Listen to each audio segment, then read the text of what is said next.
Hakim Tunggal secara tegas menolak seluruh gugatan pra-peradilan yang diajukan sang dokter kecantikan. Sebuah keputusan yang menyatakan bahwa penetapan tersangka oleh Polda Metro Jaya adalah sah dan sesuai prosedur hukum.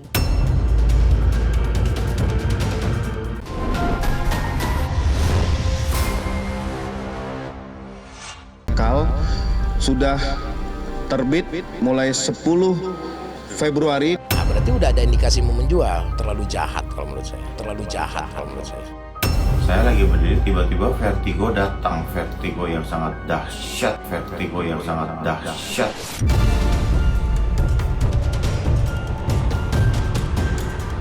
Pemirsa Silet RCTI, drama sidang pra-peradilan yang penuh lika-liku akhirnya mencapai titik puncak. Rabu 11 Februari 2026 kemarin, Pengadilan Negeri Jakarta Selatan menjadi saksi runtuhnya harapan Dr. Richard Lee untuk melepas status tersangka. Hakim Tunggal secara tegas menolak seluruh gugatan pra-peradilan yang diajukan sang dokter kecantikan. Sebuah keputusan yang menyatakan bahwa penetapan tersangka oleh Polda Metro Jaya adalah sah dan sesuai prosedur hukum.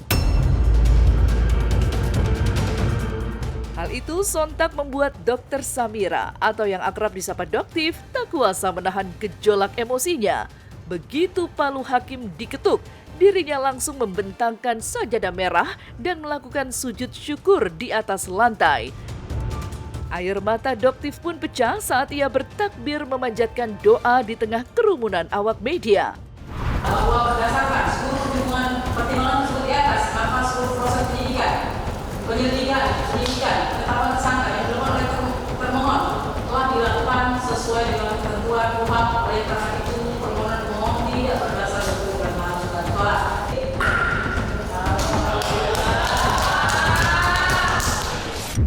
Perjuangannya luar biasa, guys. Dokter mau melakukan satu hal yang dokter tunggu-tunggu dari kemarin ya. Silakan dokter ya. Takbir! Allahu Akbar! Takbir! Allahu Akbar! Dokter hanya perantara, ya Allah. Dokter bukan siapa-siapa. Dokter hanya manusia lemah yang penuh dosa. Di sini dokter menjadi perantara bagi banyak masyarakat, orang-orang yang sudah daerah zolimi, ya Allah. Kami sampaikan gugatan pra-peradilan dari tersangka DRL ditolak sepenuhnya. Pemberitahuan penetapan tersangka tidak melampaui waktu yang telah ditentukan. Tidak ada cacat hukum dalam proses penetapan tersangka. Menghargai setiap putusan dari majelis hakim yang pada intinya meskipun permohonan kami ditolak, kami tetap menghargai ya putusan itu. Itu salah satu nazarnya dokter juga melakukan sujud syukur. Kenapa? Karena tekanannya luar biasa. Ya, beliau melakukan upaya hukum untuk gelar perkara terbuka, nggak apa-apa. Saya hargain.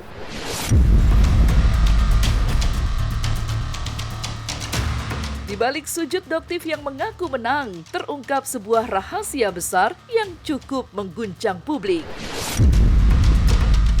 Doktif secara blak-blakan membongkar adanya dugaan upaya penyogokan di balik layar.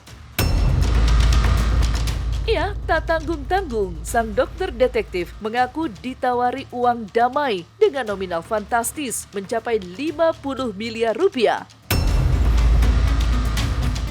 Namun dengan tegas ia menolak tawaran tersebut. Bahkan hingga 3 kali dugaan percobaan penyuapan, ia mentahkan demi sebuah integritas. Tidak ada kata damai. 50 miliar sudah angkanya sekarang menuju ke Doktif. Ya, tidak akan Doktif terima.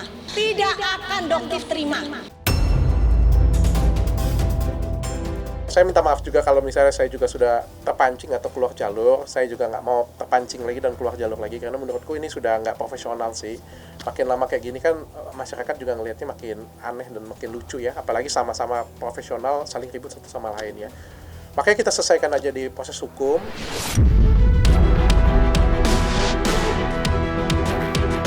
Tidak hanya harus menelan pil pahit karena tetap berstatus tersangka, nasib Dr. Richard Lee kini berada di ujung tanduk.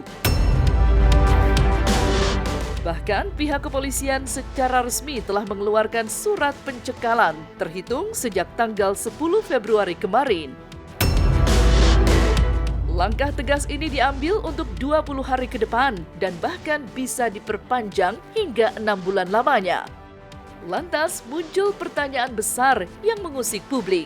Benarkah alasan pencekalan ini dilakukan agar Dr. Richard Lee tak lagi bisa menggunakan alasan klasik untuk berobat ke luar negeri? Lalu, apa kata praktisi hukum tentang arti orang dicekal? Benarkah diduga demi mencegah melarikan diri ke luar negeri? Pencegahan dan tangkal atau yang kita kenal dengan cekal sudah terbit mulai 10 Februari 2026 sampai dengan 1 Maret 2026 untuk 20 hari ke depan. Untuk kelanjutannya, Doktif mohon agar segera ditahan. Dan kalaupun misalnya ada pengakuan sakit, ya jangan mudah dipercaya. Jangan mudah dipercaya. Apakah si tersangka ini akan melarikan diri? Ada kemungkinan melarikan diri, ada kemungkinan menghilangkan barang bukti, ada kemungkinan untuk mempersulit proses penyidikan. Maka penyidik boleh mengajukan permohonan kepada imigrasi, Dijen Imigrasi untuk melakukan pencekalan.